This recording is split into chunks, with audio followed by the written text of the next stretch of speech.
Араб алфавитінде 28 әріп бар. Мына жерге жақсылап назар аударыңыз. Әріптің үстін басқан кезде оған түс беріледі. Сол түске қарай әріптің қай жерде жанып тұрғанын байқайсыз. Және де мына сөзге назар аударыңыздар. Әріптердің қай жерден шығып жатқанын айтады. Біздің алфавитте ең бірінші әріпіміз әлиф.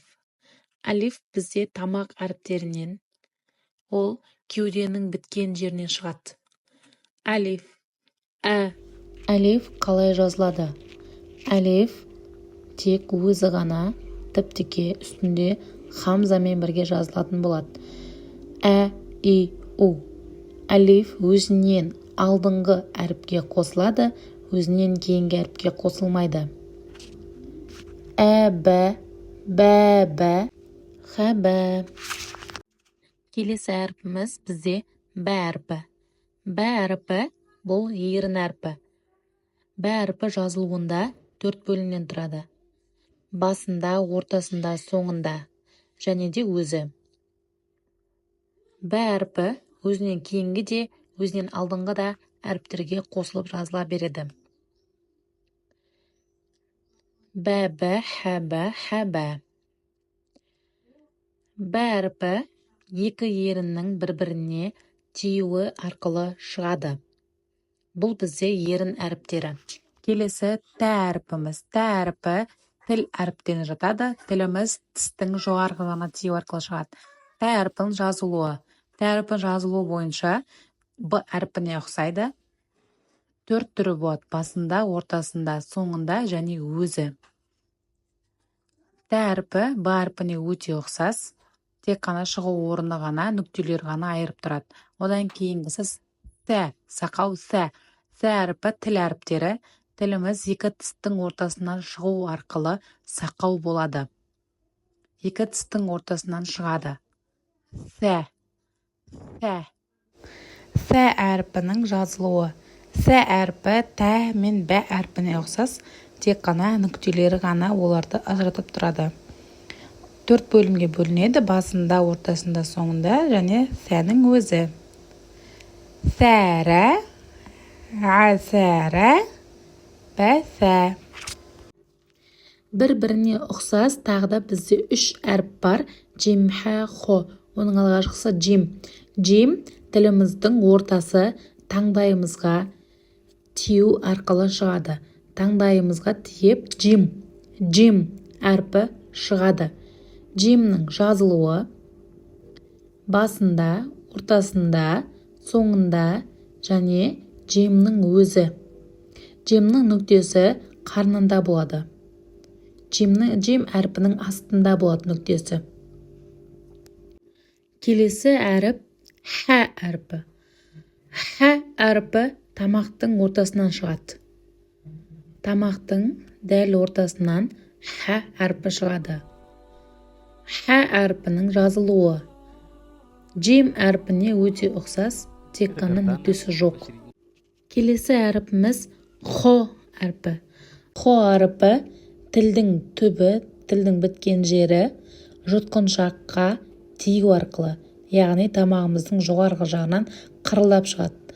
Хо әрпінің жазылуы тура сол хә менен джимге ұқсас, тек қана үстінде нүктесі ғана ажыратып тұрады екен. Хо бә ро, фә хо ро, фә ро хо. Оқылған кезде де басқаша жуан әріп. Келесі әріптеріміз жазу жағынан да бір-біріне ұқсас, дыбыс жағынан махраждары әртүрлі.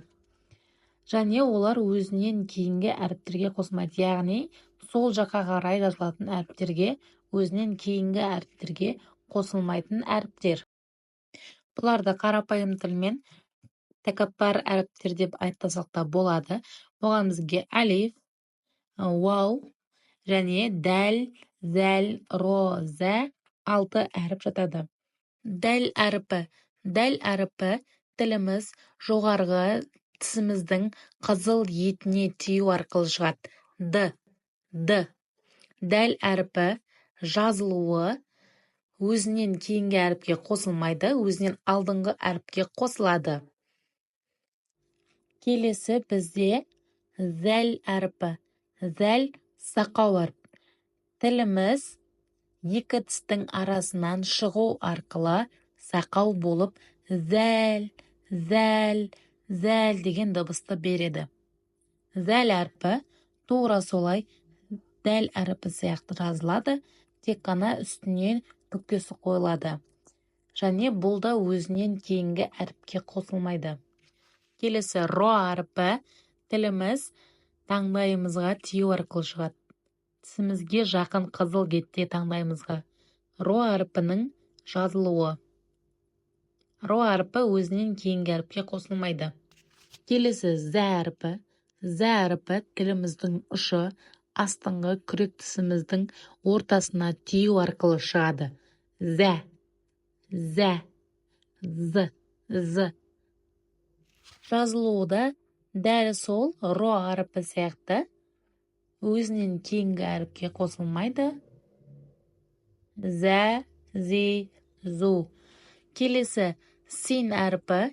Син әрпі тіліміздің ұшы астыңғы тісіміздің ортасына тию арқылы шығады. Син, с. Син әрпінің жазылуы. Син әрпі өзінен кейінгі әріпке де, өзінен алдыңғы әріпке де қосылып жазыла береді. Келесі шин әрпі. Шин әрпінің махражы тілдің ортасы менен таңдайдың ортасы бір-біріне жақындау арқылы шығады. Шин тура син әрпі сияқты жазылады, өзінен кейінгі де өзінен алдыңғы әріптерге қосылып жазылады. Шә, ши, шу. Шә, ши, шу. Келесі сот әрпі. Тіліміз астыңғы тісіміздің ішкі қабырғасына тию арқылы шығады. Бізде ол жерден син әрпі де, зә әрпі де шықты. Осы үш әріптің шығатын жері бір жер. Сот әрпінің жазылуы. Басында, ортасында, соңында осылай жазылады. Келесі бізде дот әрпі. Дот әрпі мұнда көрінбей қалған. Тура сот әрпі сияқты үстінде точкасы ғана бар. Дот әрпі бізде өте күрделі, махражы жағынан күрделі әріп. Тіліміздің екі жаны жоғарымыздағы күрек тұсымызге тию арқылы шығады. Дот әрпінің жазылуы. Басында осылай, ортасында осылай, соңында осылай жазылады. Келесі біздің жуан әрпіміз то әрпі. Тіліміздің ұшы тісіміздің жоғарғы жағына тиюі арқылы шығатын әріп. То. То әрпінің жазылуы. Басында, ортасында, соңында. Келесі бізде зо. Зо жуан сақау әрпіміз. Тіліміздің ұшы екі тісіміздің арасынан шығу арқылы шығады. Зо басында, ортасында, соңында жазылу түрлері. Зо әрпі бізде сақауша әріп. Келесі әріптеріміз ғайн және ғойн бір-біріне ұқсас әріптеріміз. Ғайн. Ғайн алқымнан шығады. Алқым дегеніміз тамақ. Тамақтың жұтқыншағы жерінен шығады. Жұтқыншағынан шығады. Ғайн. Ға, ғай, ғу. Ға, ғай, ғу. Ға. Ғайн әрпі тамақтың ортасынан жұтқыншақтан шығады. Ға. Ғайн. Ғайнның жазылу түрлері. Басында, ортасында осылай жазылады, соңында осылай жазылады. Ғайна. Мәғала. Нафиға. Келесі ғойн. Тілдің түбі жұтқыншақтың тұсында алқымның жоғарғы жағынан қырылдап шығады. Ғойн. Ғойн. Ғойн. Алқымның жоғарғы жағы жұтқыншақтан қырылдап шығады. Ғойн басында, ортасында, соңында жазылу түрлері. ғазала, сағира, фәриға. Келесі әрпіміз фә әрпі. Фә әрпі ерін әрпін жатады. Жоғарыға тісіміз астыңғы ерінге тию арқылы фә әрпі шығады. Фә әрпінің жазылу түрлері: басында, ортасында, соңында. Келесі қоф. Қоф бізде тіліміздің арғы жағына шығады. Тіл бізде үшке бөлінеді: тіліміздің ұшы, тіліміздің ортасы, тіліміздің арғы жағы, тіліміздің түбі. Тіліміздің түбінен шығатында жаңа хо, ғайындар ғой. Енді тіліміздің арғы жағына шығатын қоф. Қоф бізде фәға да ұқсайды. Енді жазылу түрлері: қоф басында, ортасында және соңында. Қоф қазақ тіліндегі қ сияқты емес, соның қаттырақ түрі. Қолам, қолақо. Кәф. Кәфтің шығатын жері бізде таңдай. Кәф таңдайдан шығады. Кәф. Кә. Таңдай екіге бөлінеді ғой. Бергі жағы және арғы жағы сүйек және ет. Кәф бізде ортасынан шығады екен, сүйек пен еттің. Кәфтің жазылу түрлері: басында, ортасында, соңында. Кәф. Кә. Кә. Китабы, хәкәм, мәлики. Келесі бізде ләм әрпі.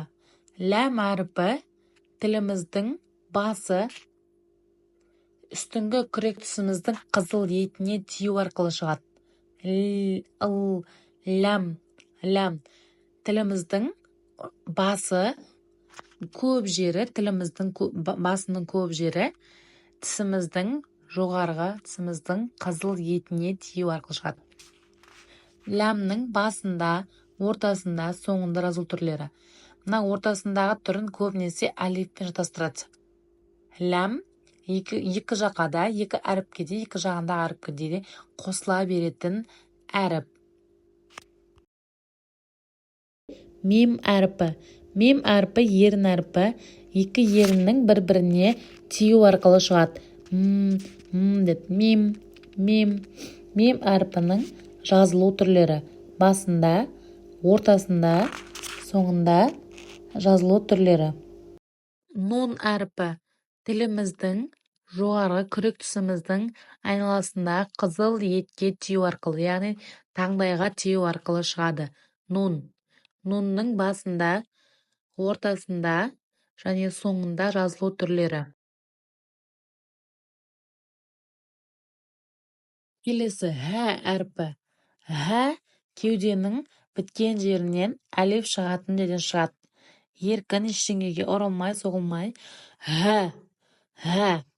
Хә әрпінің басында, ортасында және соңында жазылу түрлері. Басында әріп, қазақша әріпі саласыздар, сосын ішіне қарына былай саласыздар. Ортасында 8 деген сан сияқты. Келесі уау әріпі. Уау әріпі ерін әріптері. Уау деген кезде ерін алға қарай шығады. Уау.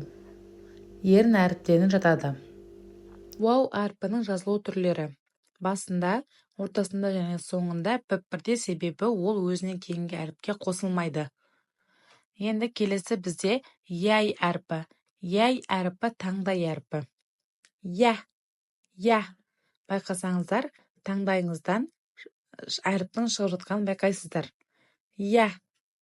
Яй әрпінің жазылу түрлері: басында, ортасында және соңында.